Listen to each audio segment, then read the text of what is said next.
What is going on YouTube, and welcome back to my channel, JoJo Speaks. Thank you all so much for joining me for this being my review for RuPaul's Drag Race All-Stars 11 episode 2. Couple things to get out of the way before we get started. Be sure to subscribe to my channel, press that big white subscribe button. It is free and easy to do, takes less than a second to mash that thing, so go ahead and mash it for a brother. Also be sure to leave a thumbs up for this video. Let me know you're enjoying the content I'm putting out on my channel. Be sure to leave a comment. Let me know your thoughts on week 2's episode. Let me know who you were rooting for. Do you agree with the top 2? Do you agree with the way that the girls handed out their MVQ points? Let me know down in the comments. Also, be sure to press the notification bell so you're notified every time I post a new video. And last but not least, be sure to share JoJo Speaks with all your family, friends, and loved ones. Let everybody know JoJo Speaks is out here in these YouTube streets, y'all. I'm trying to point the camera down a little bit so you can tell that I have a shirt on. I have a tank top on. But anyways, that's besides the point. So, we've gotten into the second week of All Stars 11, and the ladies are back in the workroom after Morgan has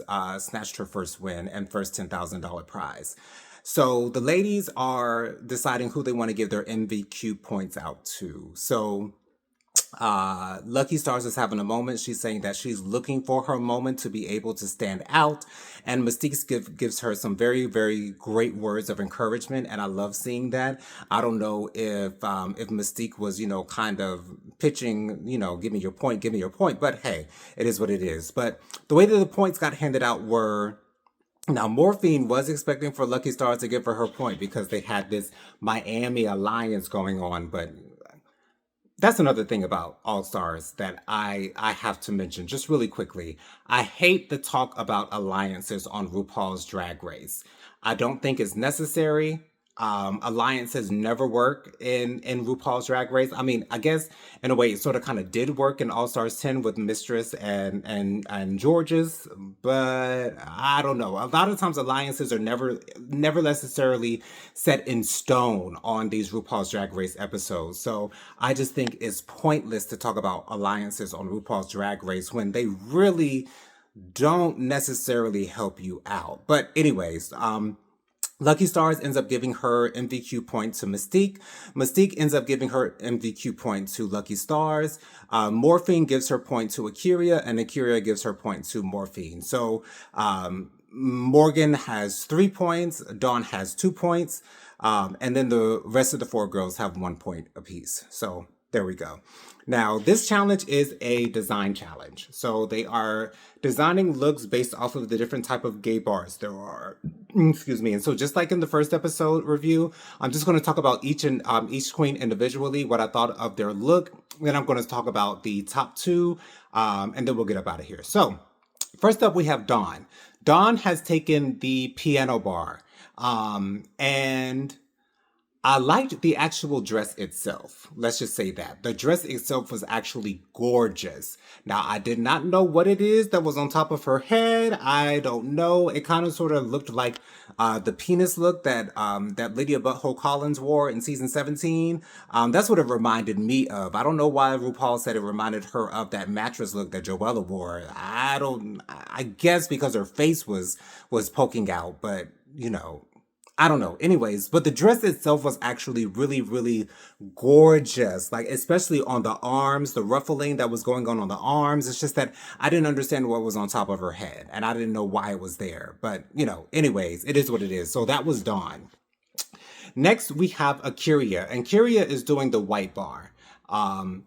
The entire episode, Akira was saying she doesn't know what she's going to do. This is not the regular process that she goes through while designing, things of that nature, setting it up to make it seem as though Akira was not going to do well. Well, Akira did the best. Akira's outfit was gorgeous. Exactly what I would expect to see from a pageant queen. She had this fur that was below the waist. It, kind of sort of separated the dress, and it was really cute. The only thing I did not like about Akira's look was the hair. Now, she had this sort of kind of white cap on into this very, very, very high ponytail. And I just did not like the length of the ponytail itself. I wish the ponytail was a little bit longer. I understand that it went straight up and it was very, very high, but I would have loved to see the actual ponytail itself go down a little bit further down her back. However, the actual dress itself was gorgeous. It was gorgeous. So gorgeous. So gorgeous. So, so yeah. So I feel as though Dawn and Akira being in the top was extremely fair. It was extremely fair, at least as far as I'm concerned. So next up we have Morgan McMichaels. Morgan McMichaels chose the leather bar. I felt like Morgan did a decent job. I'm not the biggest fan of Morgan. I felt like her face was a little bit softer for this runway. I did not like the orange wig that she was wearing, either whether it was orange or red. Either way, I did not like the wig. I didn't think it went with the look. But the look at the actual look itself did look like it was put together very well. I did not like look scrappy or anything of that nature. It looked really nice. I thought it looked really nice. So yeah, that's what we've got for Morgan. I thought Morgan did a decent job. Then we have Morphine Love Dion. Love Dion did the tropical party. She said that she didn't want to do the tropical because she's from Miami. Everyone knows she's from Miami. She wanted to do something different. She wanted the piano bar, and she told Dawn that before Dawn chose the piano bar, but Dawn just sort of kind of stuck that knife right in her back end. But Dawn she got a mouth on her, and I have not been enjoying her confessionals whatsoever. She talks like a queen that is on another level, which I mean, I guess she's sort of kind of stepped her game up since season 16, but whatever. Anyways, I thought Morphine's outfit was decent. I didn't think that it looked the best. I really actually didn't even notice the pearls on her outfit until the judges pointed it out. And I hated that big old leaf that was hanging in her hair. Like, I always love to see flowers in drag queens' hair, but just a random leaf on the head, like, that totally took me out of the look. I thought the look looked pretty. I thought it looked decent. Definitely wasn't a winning look whatsoever, but it is what it is. So there's Morphine for this week. Then we got Mystique Summers. So Mystique Summers, she's doing the cowboy type bar. I think it had some other name of it, but it was a cowboy theme. Mystique told us that she's not a designer. She's not a sewer. She doesn't do sewing. She typically pays for people to do her looks for her, which is okay if you're not going on RuPaul's Drag Race. But if you're going on RuPaul's Drag Race, we are now on All Stars 11. We just finished season 18 of RuPaul's Drag Race, and you still can't sew. You've got to give yourself at least a couple of lessons before you go onto the show. There's going to be a design challenge. But anyways, I thought Mystique's look was cute. She kept holding her bag in front of her like she was trying to hide something. So I don't know what was really going on with the dress. It was like a mid-level, a mid-length skirt with this vest with the fringe. And, it was right on par for the challenge. But to me, it wasn't dragged up. Like, it just looked like a regular costume, a regular cowgirl costume that you would find in a Halloween store. To me, that's what it was giving. Last but not least, we've got Lucky Stars. Lucky Stars got the kitsch bar. I don't necessarily know what kitsch means, but apparently it's right up Lucky Stars' alley. To me, it was a whole lot of a whole lot of a whole lot. And that's what Lucky Stars does, and she does it well. Now, I did not necessarily care for the construction of the actual skirt itself. I did like what was on top of her head, though, surprisingly. I didn't think it was, of course it was busy for busy's sake, but me personally, I didn't have that much of a problem with it because this is Lucky Star's aesthetic. So, it is what it is. It would have been nice if Lucky was able to be in the top two, maybe in Dawn's place, because I'm putting Akira in the top for sure. She had the best dress on the runway, the best outfit on the runway, hands down.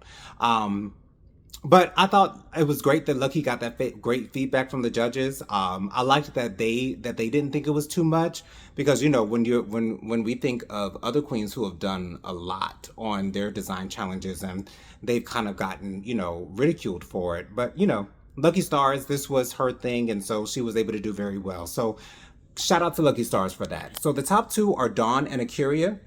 Dawn and Akira are doing the lip sync. Dawn and Akira do a lip sync to... I can't remember the name of the song. Dang. Oh, yes. Fergalicious by Fergie.